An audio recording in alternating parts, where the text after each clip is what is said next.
sabahdan geçtim balon. Kim yok? Bugün Damir, bir tek Damir, Aknar'ı Aknay, Sakçan Külsen, Bakçan Olamay. Жақсы, 4-9 бүгінгі сабағымызда жоқ, иә, жақсы. Балалар, біз бүгінгі сабағымызды бастамас бұрын барлығымыз 3 топқа бөлініп отырмыз.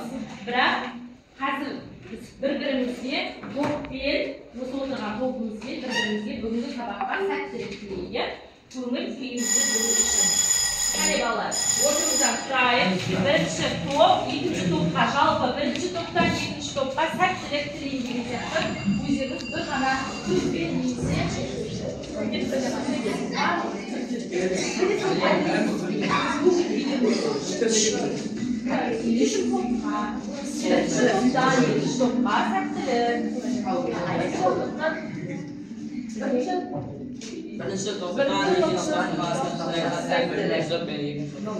İkinci toptan üçüncü topqa sәттілік. Üçüncü toptan birinci topqa sәттілік. Сәттілік, жақсы. Бүгінгі сабақты жақсы өтуіне барлығымыз арқалықтамыз балалар. Жақсы, біз жаңа сабағымызды бастамас бұрын топқа бөліп алайық, оқушылар. Топқа бөлініп алайық. Топқа бөліну үшін біз арнайы платформа арқылы аты жөндеріңіз жазылған осы жерден 3 топқа бөлінеміз. Топқа бөлуді басайық.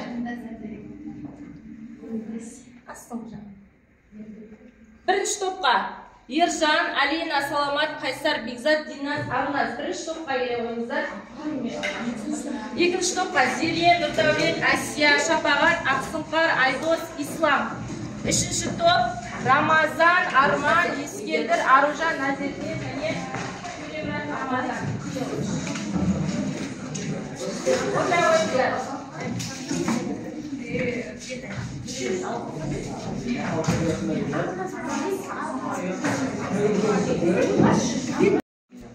Жоқ, банкомат әдісі деген бар.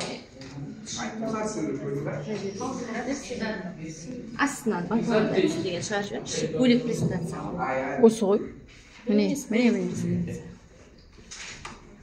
Міне мына жерде презентацияда. Не банкомат әдісі. Осыны өтіп жүрміз. Ана жақта өтіп жүрміз. Апайсыз ана жақта түсіп. Балалар, банкомат әдісі арқылы өздеріңізге белгілі бірінші біз картамызды салуымыз керек, иә? Картаны саламыз, әрі қарай құпия кодты теру арқылы сіздердің алдарыңызда 500 теңгеден бастап 40 000 теңгеге дейінгі сұрақтар жазылуға бастан бастайық. 500. Өршіткілер дегеніміз не? Өршіткілер дегеніміз айтарым. Өршіткілер деген отқанымыз химиялық реакцияға қосылатын, бірақ өздері негізгі шығып бөлінбейді. Толықтырып дұрыстап айтайықшы, айталық. Алина. Өршіткілер дегеніміз химиялық реакцияны жылдамдататын, бірақ реакцияның несіне қосылмайды және дұрыс, иә. Химиялық реакцияның жылдамдығын жылдамдататын, иә. Тексерейік. Химиялық реакцияның жылдамдығын тездететін, бірақ соңында өзі жұмсалмай қалатын заттар. 500 теңгеңіз бар. Алина, қазір сізге табыс ететін боламын. Артқа қарай келесі 1000 теңге. Химиялық реакцияның жылдамдығына өршіткілердің әсері қалай аталады? Катализ деп аталады. Жақсы, тексерейік. Катализ. 1000 теңге сізге. Артқа. 2000 теңге. Катализаторлардың негізгі түрлері қандай? Біреуі жауап берейік ме деп Айдос. гамма-генді және гамма-генді реакция дегеніміз не?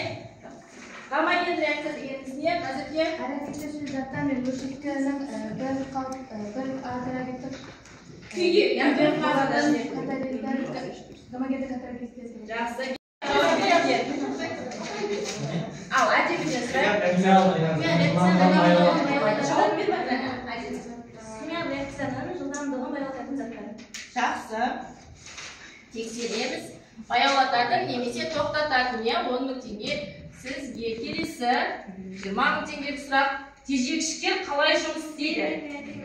Баяу. Активтенің қуатын баяулататында реакция механизмі дұрыс, жұмыс істеу механизмі істейді. Баяулатады. Жаңа тежегіш деген өзін айтып қоя. Жоқ. Химиялық тепе-теңдікті. Тепе қарай отырып, қарапайым түрде не яғыласың? Көрмеймін ма? Тепе-теңдік, иә?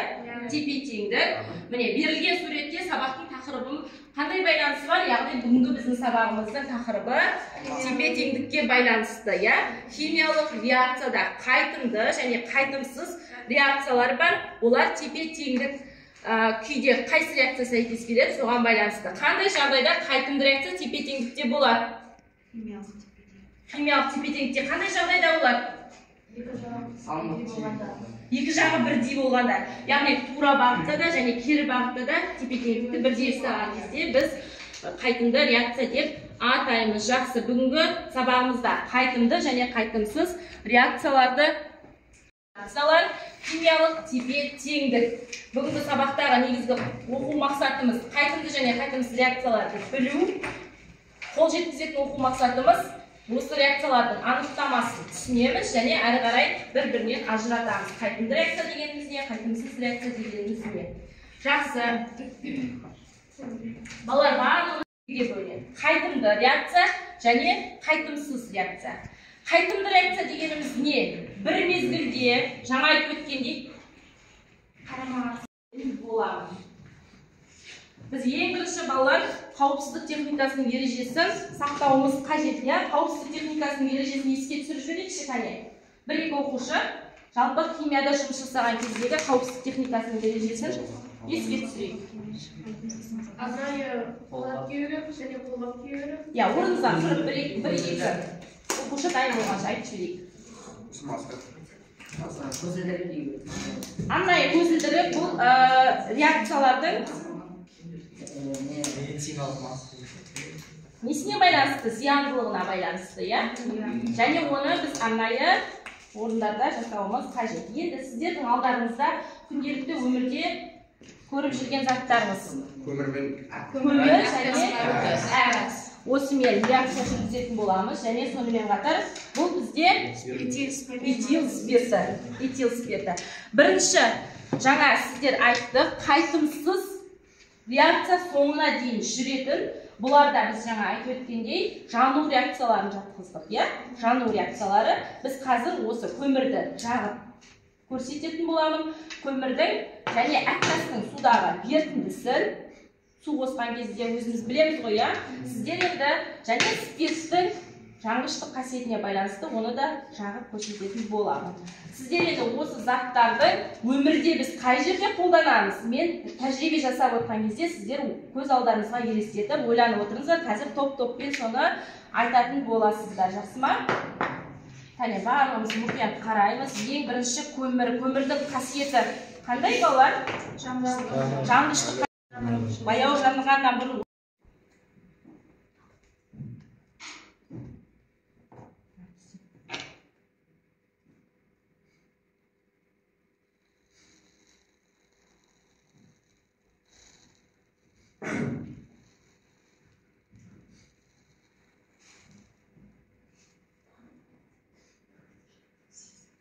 майдаланып салды.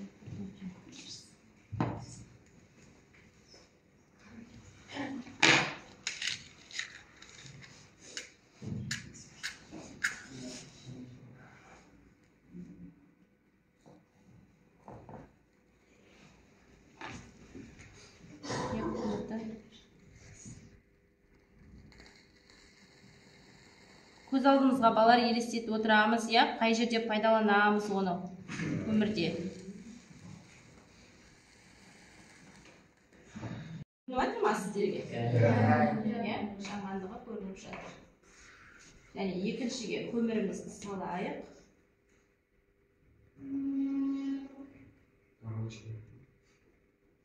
Біз енді өте ұсақ бөлшектерін саламыз, себебі біздің отымыз әлі толық қызған жоқ. Этил спиртінің формуласы қандай, балалар? Және көміріміз және спиртіміз жанып болғанша біз үшінші тәжірибемізді бастай берейік. Үшінші тәжірибемізде мен әктасты пайдаланамын. Әктасты арнайы сіздерге көрінетін болсын деп шыны стаканға салайын. Әктастың жалпы қасиеті қандай, балалар? Біз оны қай жерде көріп жүрміз? қазір толығымен айтатын боласыздар, бірақ біздер оны өмірде пайдаланамыз, иә? Қандай реакция береді деп ойлаймыз? Су құйған кезде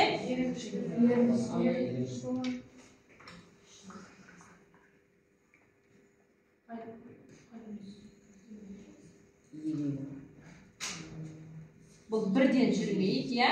Бірте-бірте жүреді, және не бөлініп шығады? Кальцийдің гидроксиді. Кальций OH2. Міне, бұл жерде балалар не пайда болады нәтижесінде? Қазір қойып қоямыз енді кішкене. Тұнба пайда болады. Кальцийдің гидроксиді бізде тұнба. Бұл реакция қандай реакция? Қайтымсыз реакцияға жатады. Қазір көретін боламыз. Бізде спирт толығымен жанып болды. Және көмірдің жануы көріп алыңыздар енді. Қазір сіздер қарайсыздар ғой. Енді өздеріңіз де білесіздер, иә? Бұл реакцияның типі қандай? Иә, бүгінгі біздің сабағымызға сәйкес бұл қайтымсыз реакция. Түсінікті ғой, иә? Сұрақ бар ма? Көмірдің формуласы қандай? Көміртек. Осы көрген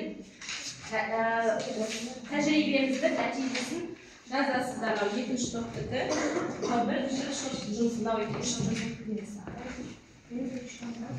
қане балалар? Тез ойласып алайық, бірден тақтарымызда берсек те болады.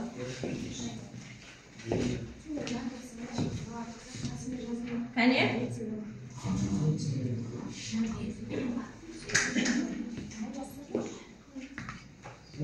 Балалар, бүгінгі сабағымызда әрбір оқушыны бағалау үшін арнайы домбыра, қасиетті қара домбырамызды жеке-жеке таратып беретін боламын. Бұл сіздердегі бірінші тапсырмадан бастап әр шкала бойынша жүргізіп отырасыздар, иә? Директорлерді қазір арнайы кітаптан шығарып отырамын. Сол бойынша әрбір оқушы өзін-өзі бағалау. Сабақтың соңында осы нәтижеге қарайтын боламыз. Бір-біріне таратып ала қойыңыздар. Тегінің орнына аты жөндеріңізді жазасыздар. Бас жазбайсың?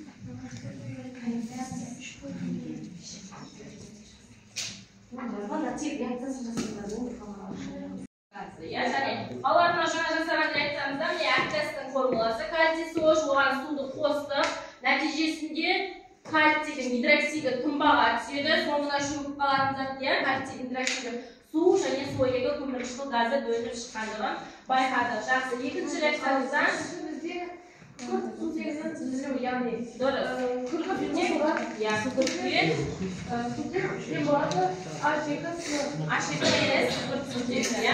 жақсы, бұл реакцияның қайсысы қайтымды, қайсысы қайтымсыз реакция? Бізде атасының бірінші реакциямыз, яғни атасының реакциясы бұл қайтымсыз, ал екінші бізде қайтымды.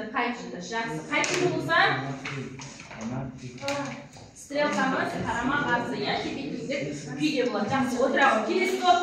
Бірінші топ дайын ба? Екінші топ. Кім дайын? Бұл уақытта ма? Кел, дайын жасайын, жазып тұрған реакцияны жасауын. Ана жерде ше? Орында жерде. Екінші реакциясы, бұл екінші топтың тапсырмасы этил спиртінің жануы. Жаңа айттық, аналитикалық заттар жанған кезде SO2 көмірқышқыл газы және су бөлініп шығады дедік, иә? С2H5OH, қате жазбаймыз, OH. С2H5OH. Не жазбадыңыз? Не істедік енді оны? Жақтық. Кез келген жану реакциясы балалар оттегінің қатысында жанады, иә? Оттегінің. Сондықтан да біз оттегіні қосамыз, O2-ні. SO2 көмірқышқыл газы бөлініп шығады. Және су H2O. Жазалым. H2O. Су. Реакция тең ба? Реакция тең ба? Сутектеріміз теңестіріп жіберейік. H2O-ның алдына үш қоямыз, кәне тобымыздан. Жақсы. Екінші реакция теңдеулеріңіз бар ма? Жоқ. Екінші реакция теңдеу кәне, не берілген? N2 gazlar 2 түрінде жазылады және оған қосамыз. O2 дұрыс және жазып жатырмыз ой. Және NO түзіледі. Реакцияны теңестіре ғой. Алдына 2 ойып теңестірдік. Енді бұл реакцияның екеуін ажыратамыз. Қайсысы қайтымды, қайсысы қайтымсыз реакция? Екінші реакциямыз қайтымды реакция, бірінші реакциямыз қайтымсыз. Қайтымсыз реакция, қайтымды реакция болатын болса, онда тепе-теңдік жүйесі, стрелканы қарама-қарсы бағытқа теңестіреді. Жақсы. Отыра. Келесі бірінші топ. Кім келеді? Саламат келе ғой. Тез жазайық. Келесі.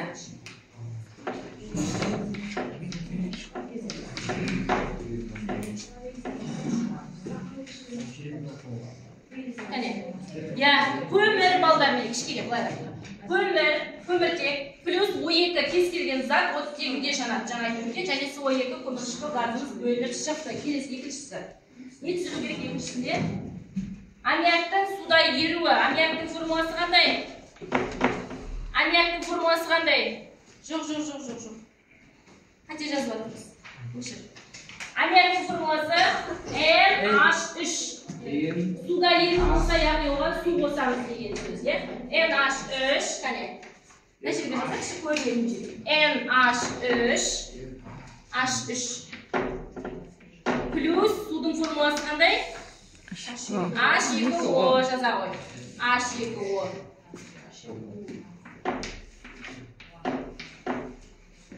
Тең, не түзіледі балдар? Гидроксид түзіледі, NH4OH жаза ғой. NH4OH. Және реакцияңызды атаңыз. Қайтымды реакция қайсысы? Бұл бірінші жазған реакцияңыз қайтымсыз реакция, газ бөлініп тұр. Келесі реакциямыз бізде қайтымды болса, тепе-теңдік. Стрелкасы қоя аламыз. Екі жағынан біреуін бұлай қарады, біреуін бұлай қарады. Жақсы бала. Түсінікті ма? Тапсырманы орындаймыз. Жұмшықпен аламыз. Артық болса айтып беріңіздер, нақыпен алып бір-бірден жұмшықпен аламыз.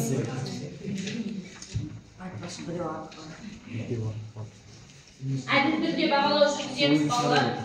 Ал. Артық келесі топқа жетпеді. Артыққа жақсы орда келмей қалған оқушылар. Дәптерге орындаймыз, немесе осы параққа қасына жазып шыққаныңызда да болады. Қайтымдыға қайсы реакциялар, қайтымсызға қайсы реакциялар. Екі тапсырманы бірінші топтан сұрайық. Екі тапсырманы екінші топтан, қалған үш тапсырманы үшінші топтан. Қайсысы қайтымды, қайсысы қайтымсыз. Сіздер тексеріп отырасыздар. Қане, мына топтан оқимыз.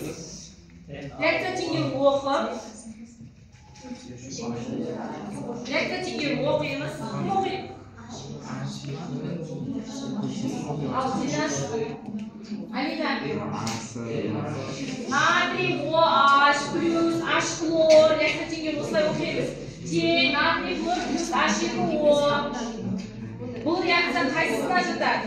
Қайтым реакция ма, қайтымсыз реакция ма? Қайтымсыз реакция. Себебі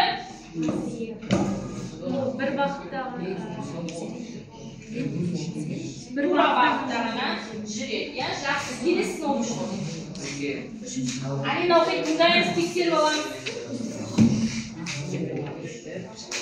Натрий NO3 және натрий NO2 қосылған Бұл реакция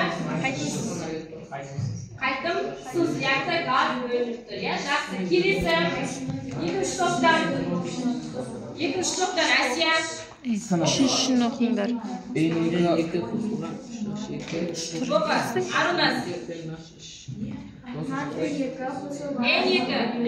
қосылған қосылған H2 тең болады NH3. Бұл бізде қайтымды процесс. Қайтымды процесс, аммиактың түзілуі. Келесі екінші арген NO3 қосылған калий хлор. Калий хлор, қате айтпаймыз. Калий хлор тең болады аргенум фор қосылған калий NO3 бұл бізде қайтымсыз, иә, себебі аргентум хлор тұнбаға түсті. Келесі жақсы отырағы. Үшінші топта Рамазан оқисың ба? SO2 қосылған O2. SO3 қате оқымайды, көріп апай ең соң. мынаны оқыватырмыз ба жақсы? SO2 қосылған O2 тең SO3 бұл қайтымды реакция. Қайтымды реакция SO3 газы түзілді. Келесі. Әдемі? SO3 қосылған H2O тең болады H2 SO4 бұл қайтымды процесс. Қайтымды процесс. Жақсы. Айналған спирт газға айналған күйге ауысады. Бірінші нұсқамыз. Екінші нұсқамыз. Өйткені қамырда дара жасушалы саңырауқұлақтар көбейеді. Үшінші, өйткені қамырда көмірқышқыл газы пайда болады. Өйткені ашу барысында қамырдағы су буға айналады.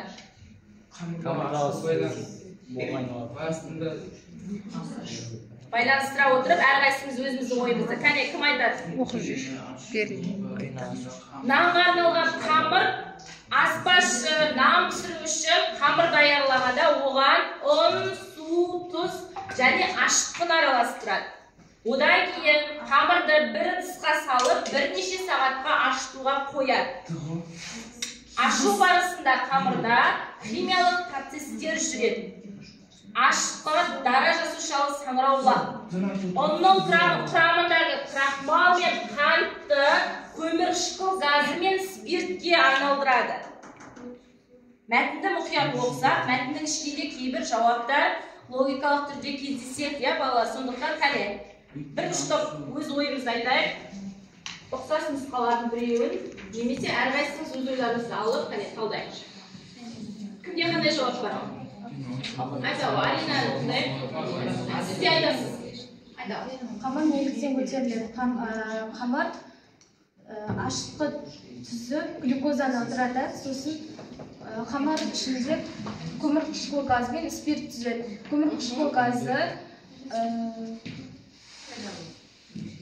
газы пайда болады, иә? Сонда сіздің жауабыңыз С жауабы. Өйткені қамырда көмірқышқыл газы пайда болады. Тағы кімде қандай нұсқа бар? Саламат, сенің нұсқан қандай? Қамырда дара жасушалы саңырауқұлақтар көбейеді дейді. Неліктен олай ойлайсыз? Неліктен?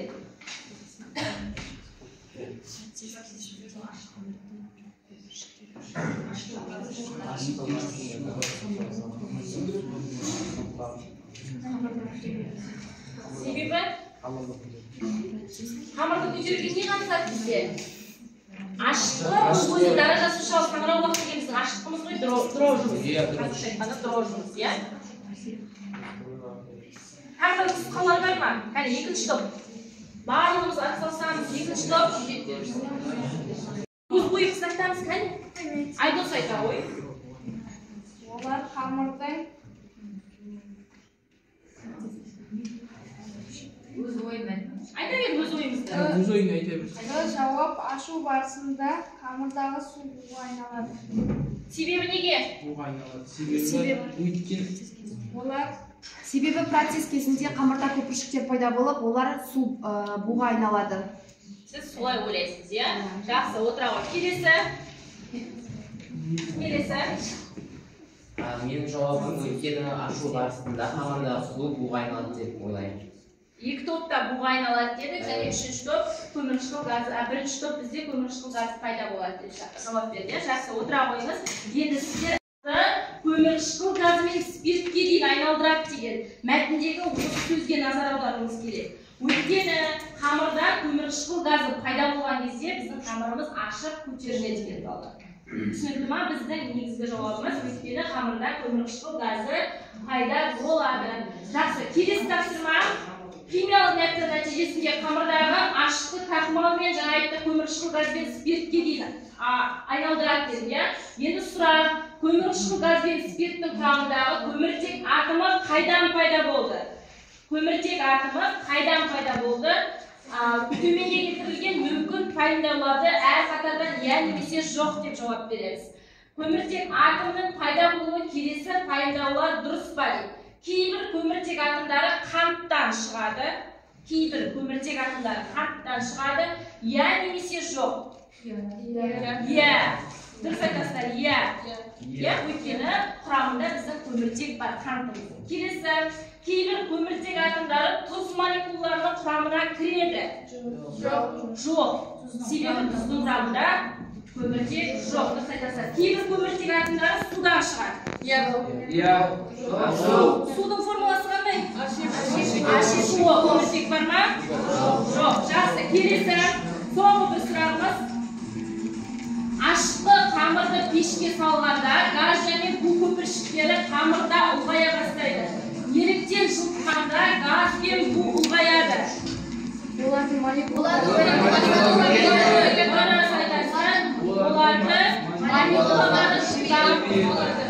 жақсы. Түсінікті ғой, иә? Жақсы балалар. Енді балалар, бүгінгі сабақ маған менің телефонда және әдеде сұрағым бар. Бүгінгі сабақтың нәтижесі тек қана жазбаймыз, әкеліп саламыз. Жазбаймыз, әкеліп саламыз. Түсінікті ғой, иә? Және бағалауларды маған жинап беріңіздер. Әр тақырып бойынша бағалауларды саламыз. Кәне.